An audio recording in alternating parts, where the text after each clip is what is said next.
तो like, share और subscribe करें। अगला बड़ा स्टार कौन होगा, इसका फैसला वो छोटा सा क्लिक ही करता है। ये पावर हम सबके हाथों में है।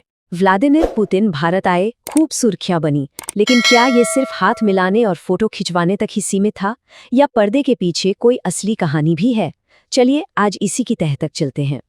एक पुरानी कहावत है, सब कुछ हो गया और कुछ हुआ भी नहीं। पुतिन की भारत यात्रा पर यह बात एकदम सटीक बैठती है। मतलब बाहर से देखने पर लगा कि बहुत कुछ हुआ है, पर अंदर की कोई बड़ी खबर सामने नहीं आई।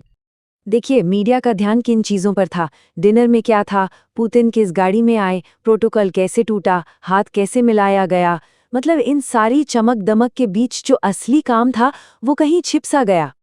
लेकिन सवाल यह है कि क्या सच में कुछ नहीं हुआ? क्या सतह के नीचे कोई बड़ा रणनीतिक बदलाव नहीं हो रहा था? चलिए अब उन समझौतों पर नजर डालते हैं जो बंद दरवाजों के पीछे हुए। तो सबसे पहली और शायद सबसे बड़ी बात हुई भारत के ऊर्जा भविष्य को लेकर। 6000 मेगावाट, ये एक बहुत बड़ा आंकड़ा है। रूस ने वादा किया है कि वो तमिलनाडु में भारत के सबसे बड़े न्यूक्लियर प्लांट कुडुनकुलम को उसकी पूरी क्षमता यानी 6000 मेगावाट तक पहुंचाने में मदद करेगा। और ये सिर्फ कोई खोखला वादा नहीं है। देखिए, 6 में से 2 रिएक्टर तो पहले से ही काम कर रहे हैं, बिजली बना रहे हैं, और अब बाकी के 4 भी तेजी से बने। इसके लिए ईंधन की सप्लाई का भी एक लंबा चौड़ा कॉन्ट्रैक्ट साइन हो चुका है। और बात सिर्फ बिजली बनाने तक ही सीमित नहीं है। रूस ने तो फ्लोटिंग न्यूक्लियर प्लांट, छोटे मॉड्यूलर रिएक्टर और यहाँ तक कि दवा और खेती जैसे क्षेत्रों में भी अपनी टेक्नोलॉजी भारत के साथ शेयर करने की पेशकश की है। ठीक है, तो ऊर्जा के बाद अब आते हैं दूसरे बड़े मुद्दे पर, और वो है अर्थव्यवस्था। यहाँ एक बहुत ही गंभीर समस्या पर खुलकर बात हुई। ये जो व्यापार का असंतुलन है, इसका पैमाना देखिए, ये चौंकाने वाला है। पिछले कुछ सालों में रूस से हमारा इंपोर्ट, मतलब जो सामान हम खरीदते हैं, वो 12 गुना बढ़ गया, और वहीं हमारा एक्सपोर्ट यानी जो हम बेचते हैं वो बहुत पीछे रह गया। इसका नतीजा क्या हुआ? नतीजा ये कि जो हमारा व्यापार घाटा था वो सिर्फ 4 साल में 20 गुना से ज्यादा बढ़ गया।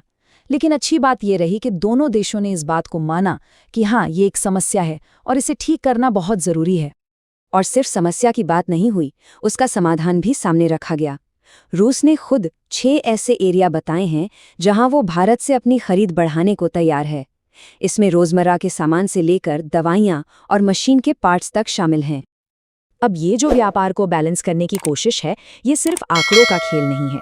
ये भारत के मेक इन इंडिया सपने को पंख देने की एक बड़ी योजना का हिस्सा है। मतलब सिर्फ खरीदार और विक्रेता नहीं, बल्कि सच्चे पार्टनर बनने की बात है। और ये कोई छोटी मोटी बात नहीं थी। खुद राष्ट्रपति पुतिन ने साफ साफ कहा कि रूस मेक इन इंडिया पहल में भारत का पूरा साथ देगा। और ये पार्टनरशिप ये एक तरफा नहीं है, ये एक 2 तरफा रास्ता है जहां दोनों देश अपनी सबसे बेहतरीन टेक्नोलॉजी एक दूसरे के साथ शेयर कर रहे हैं। रूस हमें देगा तो हम भी उन्हें देंगे। इसका एक सीधा सादा उदाहरण देखिए। रूस में एक नया दवा का कारखाना लगने जा रहा है, और जानते हैं उसमें टेक्नोलॉजी किसकी होगी? भारत की, खास तौर पर एंटी ट्यूमर दवाएं बनाने के लिए। चलिए अब अर्थव्यवस्था से आगे बढ़कर वैश्विक राजनीति की बिसात पर आते हैं, क्योंकि इस यात्रा ने यहाँ भी कुछ बड़ी हलचल पैदा की। यहाँ पुतिन ने एक बहुत बड़ा बयान दिया जो सीधे सीधे पाकिस्तान की सालों पुरानी कहानी को चुनौती देता है। पाकिस्तान हमेशा कहता आया है कि आतंकवाद अफगानिस्तान से फैलता है। पुतिन ने कहा, नहीं, तालिबान एक सच्चाई है और वो तो आतंकवाद से लड़ रहा है। अब इस एक बयान ने पाकिस्तान के उस तर्क की हवा निकाल दी जिसे वो इस पूरे क्षेत्र में अपनी हरकतों को सही ठहराने के लिए इस्तेमाल करता था। और ये संदेश सिर्फ पाकिस्तान के लिए नहीं, पूरी दुनिया के लिए था। तो इस पूरी यात्रा ने दुनिया को एक बहुत साफ संदेश दिया। पश्चिम को ये बताया कि रूस अकेला नहीं है। भारत ने ये दिखाया कि वो रूस और अमेरिका के बीच सफलतापूर्वक संतुलन बना सकता है। और चीन के लिए भी एक संदेश था कि कोई एक देश दूसरे को अलग थलग नहीं कर सकता। तो फिर इस पूरी हाई प्रोफाइल यात्रा का असली निचोड़ क्या है?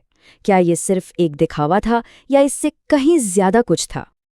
देखिए, सतह पर तो ये एक औपचारिक यात्रा लगी जिसमें कोई बड़ी घोषणा नहीं हुई, लेकिन अंदर ही अंदर एक बहुत बड़ी परमाणु साझेदारी पक्की हुई। व्यापार को संतुलित करने का रास्ता बना, टेक्नोलॉजी और मैन्युफैक्चरिंग का गठबंधन मजबूत हुआ और दुनिया की राजनीति में भी एक बड़ा संदेश गया।